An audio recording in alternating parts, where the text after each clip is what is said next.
So that was 2020, and thank God for streaming. Even with all the extra time we had on our hands due to being stuck inside with nowhere to go, the sheer volume of content available meant it was impossible to see it all. So it's easy to miss those gems lost in amongst the noise, and inevitably some fantastic movies will still pass us by, no matter how many recommendations you see online.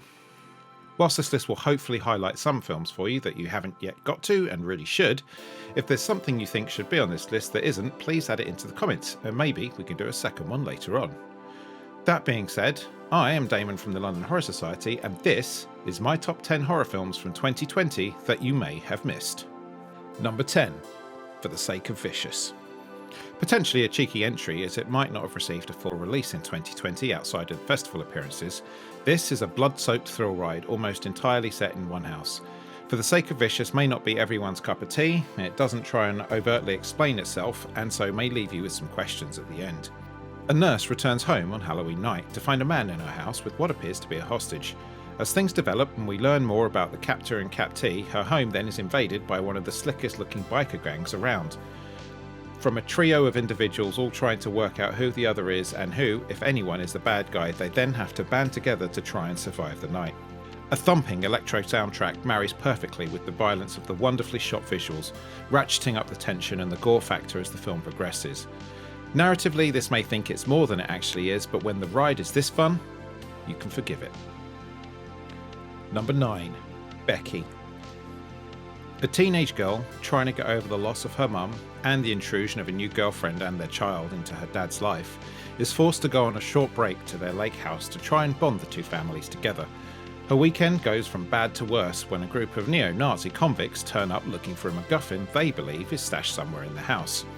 Lulu Wilson, who plays the titular Becky, puts in a remarkable turn as a girl fighting for survival, with the film managing to pit this tiny girl against brutal men and not make it feel silly.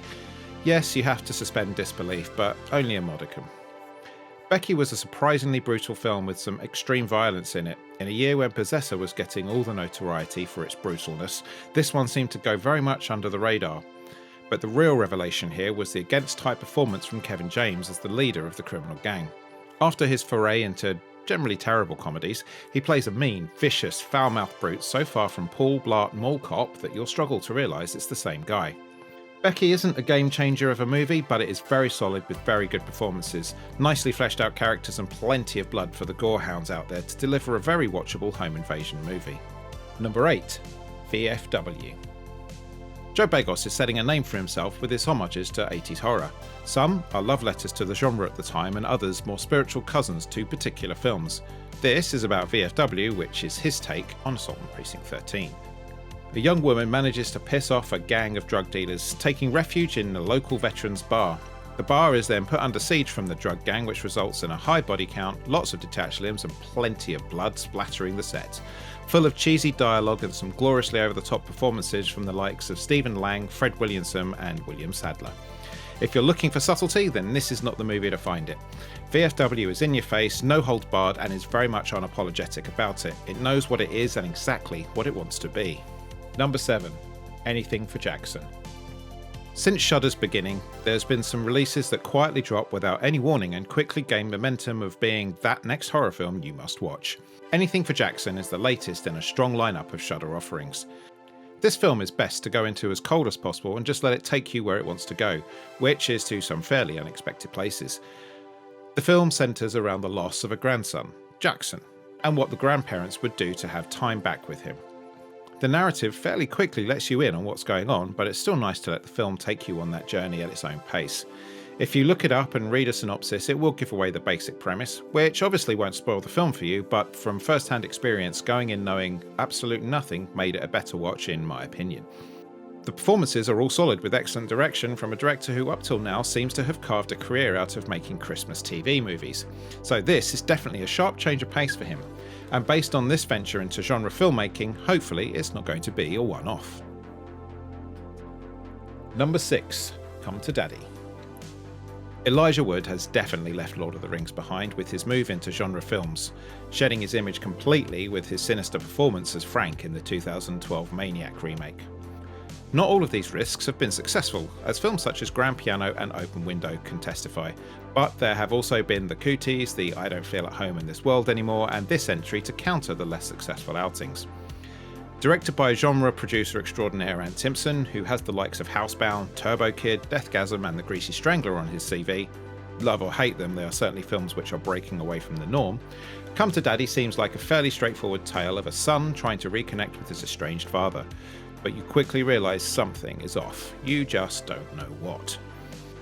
Elijah plays a struggling LA type who has very little to his name, but is all about the art, and for a fair portion of this, his character is quite annoying, but you get the feeling this is absolutely intentional.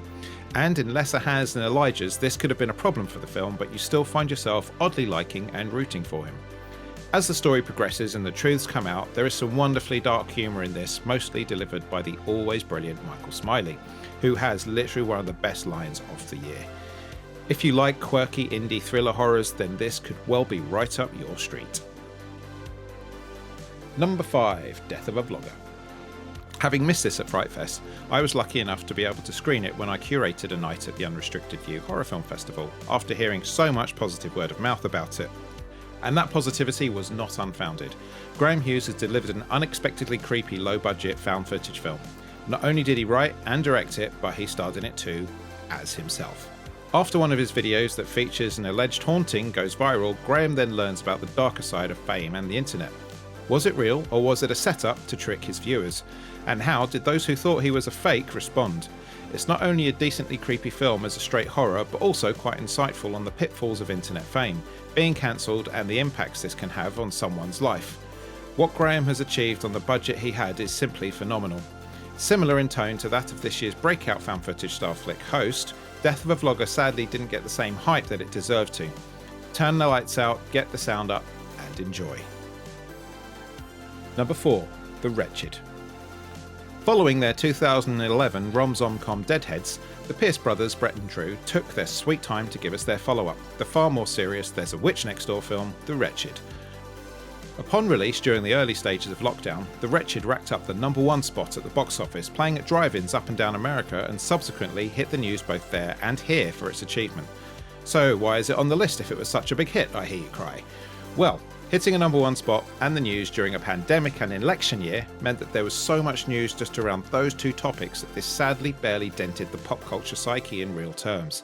However, for an indie film like this, which was reliant on festival success to gain distribution, it was still a big deal. A mix of coming-of-age tale of a young boy struggling with the divorce of his parents, falling in love and having to battle ancient evils that have possessed the neighbours, the Pierce brothers have given us a film that never falls over itself with saccharine sweetness and manages to deliver the darker elements in spades, without taking away from the very human side of the narrative. Strong performances from the young, likeable leads and a wonderfully creepy, body-twisting wretch ensure that this gives you someone to root for and against. Worthy of the success it did garner during its brilliantly marketed release, The Wretched is still one that sadly seems to have passed the larger audience by. Number 3, Caveat. As with For the Sake of Vicious, Caveat was a festival hit during 2020's mainly online festival offerings. I was lucky enough to catch this at Fright Fest, and whilst not on release at the time this video was made, I had to include it as it is a startling debut from writer-director Damien McCarthy. Ben Kaplan plays Barrett, a man suffering from memory loss after an accident, and in need of money and work, he accepts a job from a friend to look after his sister. The house she lives in is more or less abandoned and stands on a small island.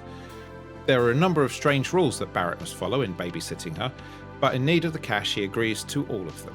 What follows is a lesson in building dread and suspension with such precise direction, teasing out every bit of nail-biting tension it can from what is conceivably a very slow film where not really that much happens, although after having watched it you would not feel that that was the case.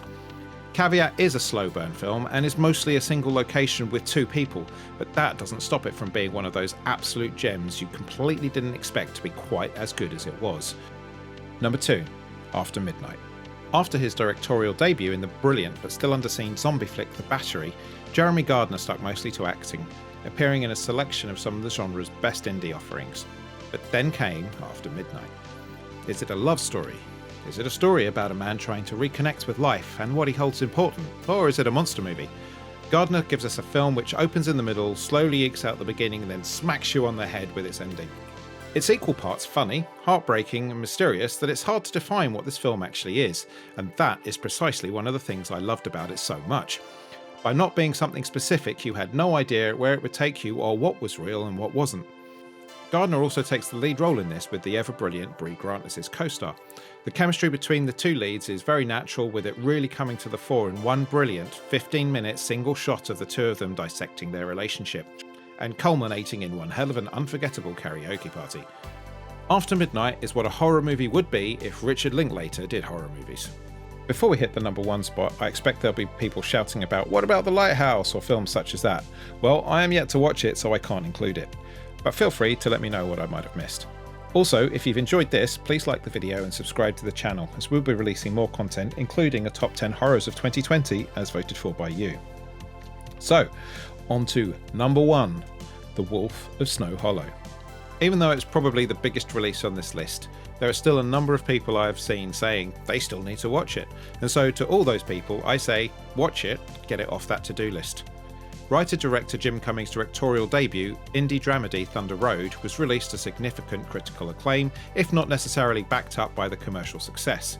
Instead of going on to direct a slew of similar films for other people, he opted to follow it up with another of his own scripts, this time a genre offering, The Wolf of Snow Hollow. And boy were we fortunate he chose to do that. What Cummings has delivered is a film with a razor-sharp script, a performance by Cummings in the lead role which is at times hilarious, moving and angering because the character makes a lot of bad decisions, which is intentional, and something which manages to balance comedy and horror to levels I haven't seen done in years. As with the best horror comedies, this doesn't rely on jokes for the laughs, but the humour comes from the characters, very reminiscent of the vibe Fargo has. It's part comedy, part mystery and part gore-soaked monster movie. Cummings plays recovering alcoholic sheriff John Marshall, who is trying to balance his job, the need to garner his father's acceptance, his alcoholism and the breakdown of his marriage. And to top it off, there's suddenly a killer on the loose in his sleepy town. As John Marshall struggles for leads and ends up working so much, he then struggles to be a father for his daughter, who is caught in between the animosity he harbours for his ex-wife. His only option seems to be to turn back to the bottle. Wolf of Snow Hollow doesn't do the old, he's a drinker again for 5 minutes and now he's fine, but actually tackles the issue head on, as Marshall becomes less capable at his job, less likeable to his colleagues and a burden to his daughter.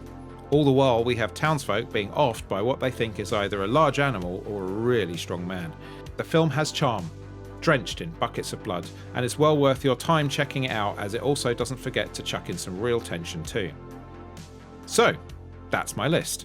Stay tuned for more videos for the London Horror Society, and stay safe for a hopefully brighter 2021.